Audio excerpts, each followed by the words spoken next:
আজি আমাৰ কলনীখন দেখুৱাইছো। আজি আমি গোটেইখিনি মিলি নাৰিয়ল গাৰ্ডেন ঘূৰিবলৈ গৈছো। তাকে মই আপোনালোকক দেখুৱাবলৈ বুলি লৈছো। আপোনালোকে ভিডিঅ'টো মোৰ আকোৱালি ল'ব আৰু সম্পূৰ্ণকৈ চাব বুলি আশা কৰিলো আৰু লগতে লাইক আৰু কমেন্ট লগতে সাবস্ক্ৰাইব কৰি দিব বুলি আশা ৰাখিলো। তেতিয়া হলে বলকচোন ভিডিঅ'টো আগবঢ়াই লৈ যাওঁ। আৰু এয়া চাওক আমি গোটেইখিনি মানুহ আমাৰ কেম্পাছত মানে আমাৰ কলনীত এই গোটেই মানুহখিনি একেলগে নাৰিয়ল গাৰ্ডেন ঘূৰিবলৈ বুলি গৈছো। আৰু তাকে মই অলপকৈ আপোনালোকক দেখুৱাই যাম। এটাইখিনি গৈছো আৰু এয়া আধা ৰাস্তা পাইছোগে, আধা নহয় মানে অলপ কম, তথাপিতো নাৰিয়ল গাৰ্ডেনৰ এয়া মাজত পালো। আৰু এইখনে হ'ল নাৰিয়ল গাৰ্ডেন। ইয়াত পুৰা নাৰিকল গছে ভৰি আছে। সেইবোৰ আপোনালোকে দেখা পাইছেই চাগে, বহুত নাৰিকল আছে ইয়াত। আৰু এইডোখৰি গৈ আছো আমি। এই সাইডত যে এখন ৱাল ওলাই আছে সেইটো হ'ল এয়াৰপোৰ্ট কেম্পাছ। আমাৰ কেম্পাছৰ গাতে লাগি আছে আৰু গধূলি সময় হৈছে। কিছুমান ভিডিঅ' অলপ এন্ধাৰ উঠিছে আৰু কিছুমান পোহৰ উঠিছে। আৰু এয়া চাওক আমি গৈ আছো গধূলি সময়ত আমি ৱাকিং কৰিবলৈ বুলি এই নাৰিয়ল গাৰ্ডেনখনতে ৰাউণ্ড লগাওঁ।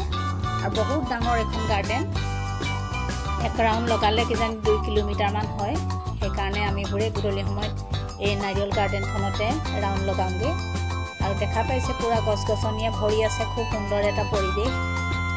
এই চাওকচোন কিমান ধুনীয়া নাৰিকল গছে ভৰি আছে, ইয়াত দেখিছেনে? আৰু খুব লাগি আছে।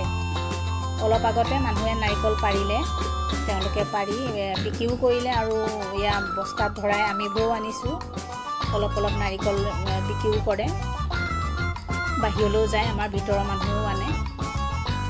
এয়া চাওক খুব ধুনীয়া। আৰু এই সৈতে ইয়াত খেলি আছে, ইয়াৰ মাজে মাজে খেলা সৰু গ্ৰাউণ্ড আছে।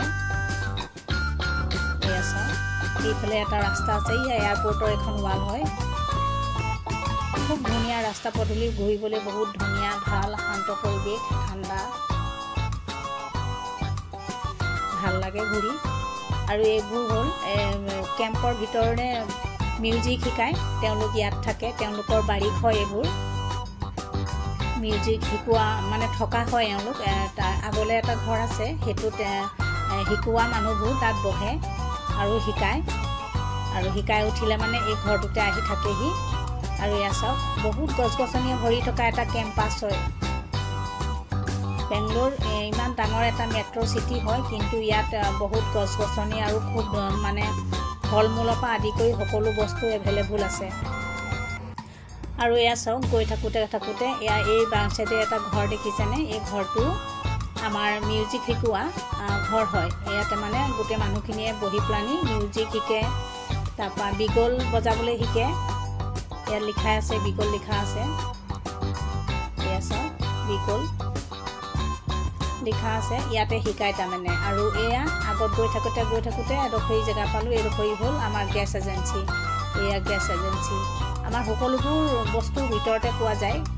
যিসকলৰ ফেমিলি মানে মেইন মানুহজন নাথাকে, মানে মতা মানুহজন যদি নাথাকে, তেতিয়াহ'লে তেওঁলোকৰ চলিবলৈ অসুবিধা নহয়। কিয়নো সকলোবোৰ যেনেকৈ গেছ এজেঞ্চি ভিতৰতে আছে, বেংক ভিতৰতে আছে, পোষ্ট অফিচ ভিতৰতে আছে, শাক চব্জি কেণ্টিনৰ পৰা আদি কৰি ভিতৰতে গোটেইবোৰ পোৱা যায়। আৰু ইয়াত চাওকচোন কিমান ধুনীয়া পৰিৱেশ। এইজোপা আম গছ হয়, তিনি সৰু গছজোপা চাপৰ ইমান লাগিছে। লগতে সেয়া মন্দিৰ আছে, শনি মন্দিৰ। তাতে ল'ৰাবোৰে বা যিবোৰ মানুহে ইয়াত ট্ৰেইনিং কৰে, সিহঁতি ৰাতিপুৱা পূজা কৰেগৈ। আৰু এয়া আমি সকলোবোৰ মিলি আগবাঢ়ি গৈ আছোঁ। কেম্পাছটো এতিয়া আধা ঘূৰিছোঁ আৰু আধা বাকী আছে। আৰু এয়া চাওক এইবোৰ মানুহবোৰ যিবোৰ ট্ৰেইনিং কৰে, সিহঁতি থকা ঘৰ হয়, বাৰীক হয়। এয়া চাওক খুব ধুনীয়া, মুঠতে চাফ চিকুণ কৰি ৰখা হয়। বহুত ধুনীয়া লাগে ঘূৰিবলৈ। গছবোৰ দেখিছেনে কিমান ধুনীয়াকৈ আছে গছবোৰ। অৰ্জুন গছ ইয়াত বেছিকৈ পোৱা যায়। অৰ্জুন গছ, নাৰিকল গছ, তাৰপিছতে কাজু, আম, এইবোৰ খুব বেছি আছে ইয়াত। আৰু এইটোত প্ৰগ্ৰাম হয় আমাৰ লেডিজবোৰৰ। ইয়ালৈ আহিব লাগে প্ৰগ্ৰাম কৰিবলৈ। কেতিয়াবা কিবা মিটিঙো হয়, তেতিয়া ইয়াতে বহি পেলানি মিটিং কৰা হয় গোটেইবোৰে। ইয়ালৈকে আহিব লাগে। আৰু আমি আগবাঢ়ি গৈ আছোঁ। আৰু এইবোৰ এটা কোম্পানীৰ এটা তাৰমানে বাৰীক হয়। ইয়াতে জৱানবোৰ থাকে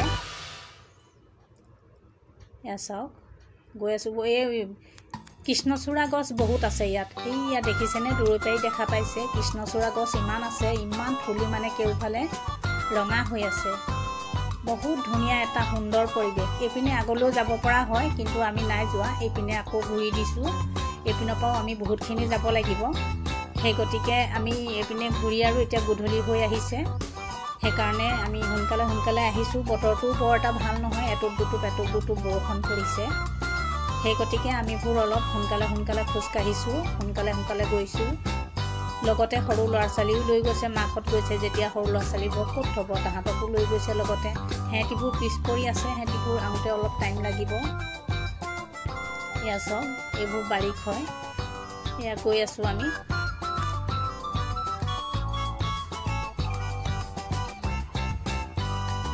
এইয়া সিহঁতি পিছ পৰি আহিছে এটা সৰু ল'ৰা এইয়া আহিছে এইয়া চাওকচোন সি তাৰমানে নাহে তাতে খেলিবলৈ ধৰিছে সেই গতিকে তাৰ কাৰণে ৰৈ দিবলগীয়া হৈছে এয়া মাক উভতি আকৌ তাক আনিবলৈ বুলি গৈছে তাক এখন চাইকেলত বহুৱাই আনিছিলে সি এতিয়া চাইকেলত নবহে চাইকেলৰ পৰা নামি খোজকাঢ়ি আহিছে আৰু এয়া সকলোবোৰ আহিছে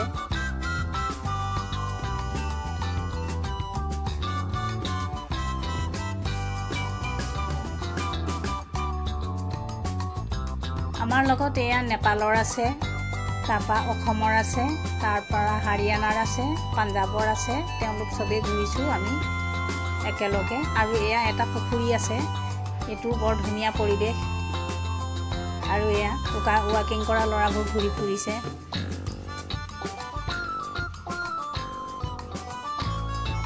এয়া গৈ আছোঁ আৰু এতিয়া অলপ এন্ধাৰেই হ'লগৈ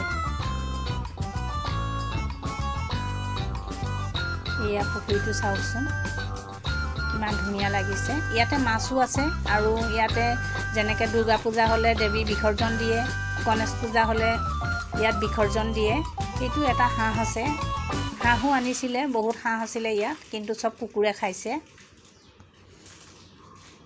আৰু এয়া লাহে এন্ধাৰ হ'লেই লাইট জ্বলিলে চবতে আৰু সেইখন নাৰ্চাৰী হয় ইয়াতে ফুল গছ পোৱা যায় ফুল গছ আৰু কিবা কিবি গছ গছনি এইবোৰ পোৱা যায় তাত ধুনীয়াকৈ লগাই থয় আৰু এইটো হ'ল আৰু আমি ইয়াৰ পৰাই খোৱা পানী লৈ যাওঁ এইটো হ'ল আৰু ডাঙৰকৈ এটা আৰু বনাই থৈছে আৰু এয়া লাহে ফেমিলি কোৱাৰ্টাৰ পাইছোঁহি আৰু এইখন হ'ল জিম অ'পেন জিম হয় ইয়াতে আমিবোৰ আহিলে মানে ৰাতিপুৱা যদি সময় পাওঁ ইয়াতে আহি জিম কৰোঁহি গধূলিও আমি আহি পেলানি জিম কৰোঁহি বেছি দিন হোৱা নাই নতুন জিম হয় এয়া চাওক এন্ধাৰ হ'লেই আগলৈ লাইট জ্বলি আছে এন্ধাৰে হ'লগৈ আমি জলদি আহিছোঁ আমাৰ নিজৰ ঘৰতো লাইট জ্বলাবলৈ আছে সেই গতিকে আমি সোনকালে আহিছোঁ পালোহিয়ে প্ৰায় আৰু এইডোখৰি দেখিছেনে এইডোখৰি বৰ ধুনীয়া পৰিৱেশ সেউজীয়া ঘাঁহে ভৰি আছে ফুলৰ টাব আছে এইডোখৰি ৰাতি হয় ৰাতিৰ দৃশ্য হয় আমি ভাত পানী খাই বৈ যেতিয়া আমি ৱাকিঙৰ কাৰণে ওলাই যাওঁ তেতিয়া এইডোখৰি ভিডিঅ' বনাইছিলোঁ ভাল লাগিছিলে কাৰণে খুব ধুনীয়া পৰিৱেশ ইয়াতো এয়া চাওকচোন এইখিনি লানি পাতি এয়া ফুল গছখিনি ফুলৰ টাবখিনি থৈছে এইবোৰ অফিচ হয় অফিচৰ তাতে আমি ডাঙৰকৈ ৰাউণ্ড লগাইছিলোঁগৈ এই অফিচৰ সন্মুখতে ছাইডতে তাৰমানে ফুলৰ গামলাবোৰ ৰাখিছে কি ফুল আছেতো এইবোৰ দেখুৱাব নোৱাৰি ৰাতি হ'ল ৰাতি যেতিয়া ভিডিঅ' বনাইছোঁ এনেই অলপ মই দেখুৱালোঁ আপোনালোকক এয়া চাওক খুব সুন্দৰ পৰিৱেশ ইয়াত আহিলে বহুত ভাল লাগে আৰু এইটো বেংগলোৰ বহুত ডাঙৰ ট্ৰেইনিং চেণ্টাৰ হয় ইয়াত যিবোৰে তাৰমানে নতুনকৈ ভৰ্তি হৈছে সিহঁতে ট্ৰেইনিঙৰ কাৰণে ইয়ালৈ আহিব লাগে ল'ৰাই হওক বা ছোৱালীয়ে হওক ইয়াতে ট্ৰেইনিং কৰি ইয়াতে পাছ কৰা সিহঁতক তাৰমানে জেগাই পোষ্টিং কৰি দিয়া হয় আৰু এয়া আমি ইয়াত ঘূৰি ফুৰিছোঁ এতিয়া ইয়াতো আমি বেছি দেৰি নহয় আৰু খুব বেছি 40-45 মিনিটমান ঘূৰিলোঁ ঘূৰাৰ পিছতে আমি ঘৰলৈ গুচি আহিলোঁ আৰু এয়া ৰাতি তাৰমানে আমি লাহেকৈ ৰাস্তাটো লৈছোঁ আৰু চব কিমান ধুনীয়া চাফ চুদৰা ৰাতিও তাৰমানে আমাৰ কোনো অসুবিধা নাই চাৰিওফালে লাইট জ্বলি থাকে খুব ভাল লাগে গোটেই মানুহ চাৰিওফালে এই অফিচৰ বাউণ্ডেৰী হয়